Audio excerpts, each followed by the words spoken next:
It's the heart, the love, the kindness that endears people to us. And what radio station is that? Welcome to the future. Pensioners 106.7 FM. The voice of liberation. The actions, the scores, the news, the updates, and the world of sports on Sports Spectra. Pensioners 106.7 FM. The voice of liberation.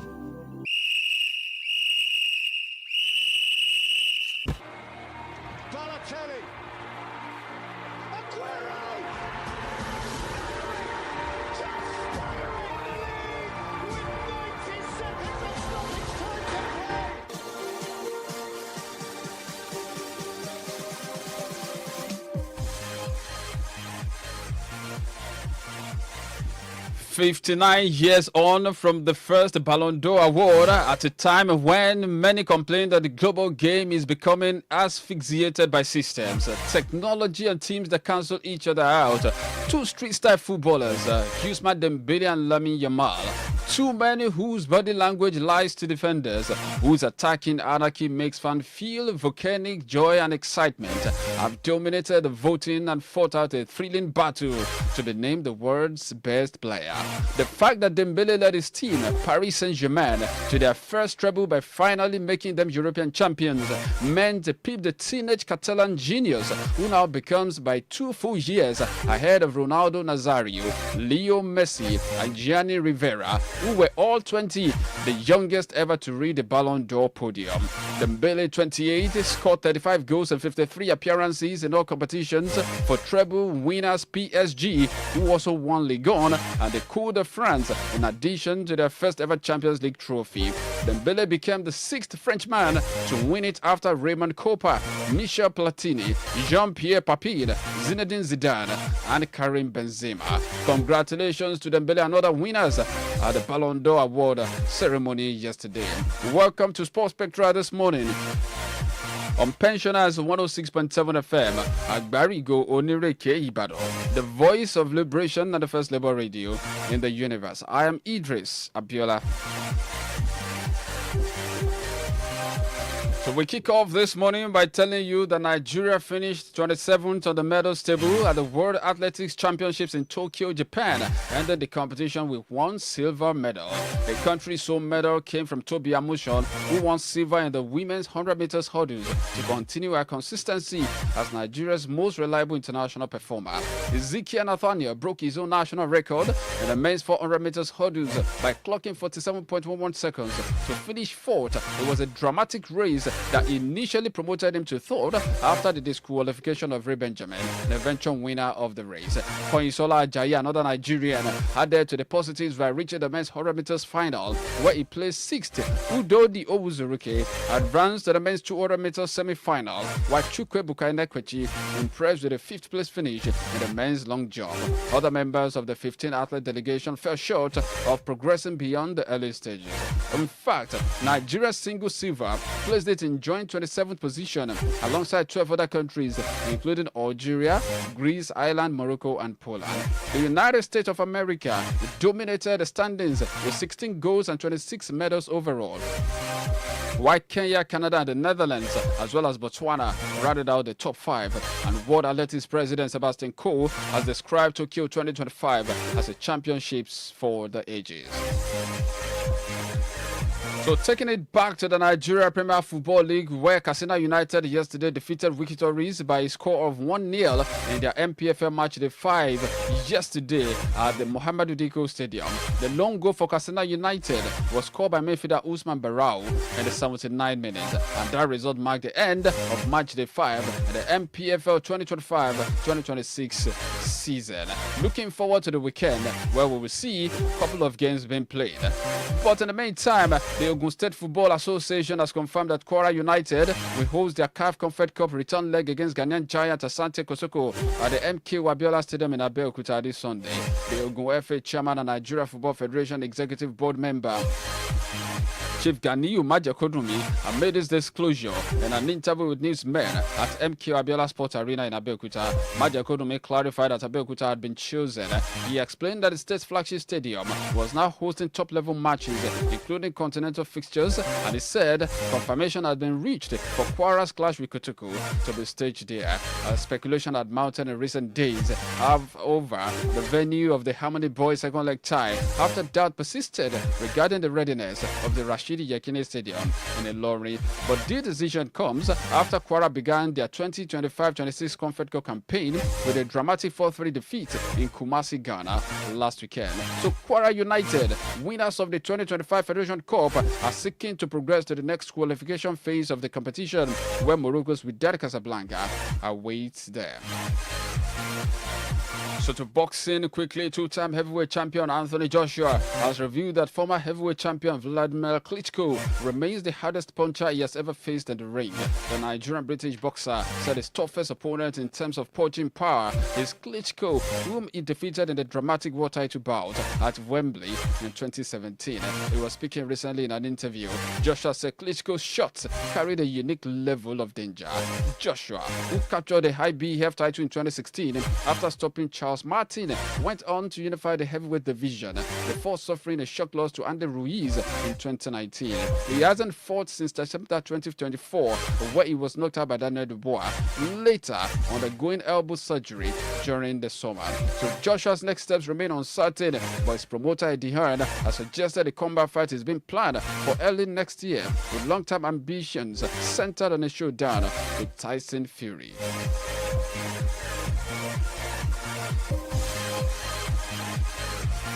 So back to football this morning. Let's tell you that an early goal by defender Nayev Aguada gave Olympique Marseille a 1-0 win over reigning champions Paris Saint-Germain last night. Moroccan defender Aguada, signed just before the recent transfer deadline from West Ham United, scored his second goal in as many Ligue 1 appearances for his new club, with 5 minutes gone at the Velodrome. The fixture, the biggest in French football, was scheduled to go ahead on Sunday, but was called off because of local authorities feared forecast heavy rainfall would be a significant risk for both players and spectators. Marseille had to hold on to the lead following the early goal to claim a first home league victory against Paris Saint-Germain since November 2011. It's the first loss of the season for PSG, who had won their first 4 matches in Ligue 1. They fall off the top of the table behind Monaco on goals scored. Both teams, Paris Saint-Germain and Monaco, have 12 points, as do Lyon and Strasbourg, who complete the top 4. Marseille are now up to 6th, 3 points adrift of the leading quartet. Away from France, we take it to Italy to also tell you that Napoli maintained their lead at the top of Serie A yesterday with a 3-2 win over promoter Pisa, which continued the champions' perfect start to their domestic campaign. Lorenzo Luca's first goal for his new club, thumped home in the 82nd minute, ended up being the winning goal in a narrow win for Napoli, who have 12 points from 4 league matches. That put Napoli 2 points ahead of second place Juventus, following their great rivals draw at Verona on Saturday, and 3 ahead of Roma and AC Milan, who complete the top 4 in Italy. Napoli will head to the San Siro next weekend to take on AC Milan, who have an Italian Cup fixture against Lecce tonight. Then to the place where it was celebration galore, and of course for PSG forward Ousmane Dembele and Aitana Bonmati, both football players, one male, one female. Ousmane Dembele male, of course, and Aitana Bonmati the female.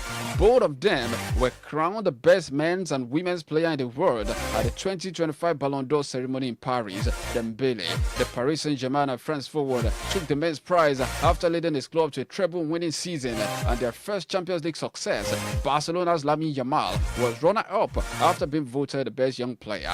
Tearful Dembele collected the prize in Paris in front of a partisan crowd that chanted his name, but if not for injury, he would have been playing for PSG Marseille in a rearranged league fixture also last night. Barcelona's Spain midfielder Aitana Bonmati becomes the first woman to win the Ballon d'Or for 3 consecutive years. Lionel Messi and Michel Platini are the only men to have achieved the feat. Lionel's head coach Sarina Wiegman was named best women's coach after England's triumph over Spain in Switzerland, while PSG boss Luis Enrique picked up the men's Johan Cruyff Award. Super Falcons goalkeeper Chiamaka Nnadozie has been ranked the third best goalkeeper in the world at the 2025 Ballon d'Or Awards in Paris. Of course, England and Chelsea showstopper Anna Antin made history last night as she claimed the inaugural Women's Yashin Trophy after playing a starring role in the Lionesses' Euro 2025 triumph and Chelsea's domestic treble. Well, Man City's Gianluigi Donnarumma picked up the 7th edition of the men's prize for his season with PSG. Arsenal and PSG won the awards for Women's and Men's Club of the Year after their Champions League successes. Victor Gyökeres, that's Arsenal striker. Victor Gyökeres' 63 goals for Sporting and Sweden last season earned him the men's Gerd Müller Trophy. Barcelona and Poland's Edward Pajo, scorer of 48 goals, scooped the women's version of the award. Well, time will not permit me to roll out how some of these names in football ended up. Of course, the number on the table this morning. But when we come back later in the afternoon, we will tell you how they fared, what position did they finish on the table, talking about the Ballon d'Or's ranking. But I moved this morning to also bring you a report that Atalanta manager Ivan Juric has welcomed Nigerian striker Ademola Lookman back into the squad after the forward's failed attempt to push through and move to Inter Milan. Juric said the Nigerian international was misled during the transfer saga. Lookman missed Atalanta's opening 3 Serie A matches of the season after training away from the first team while seeking the switch to San Siro.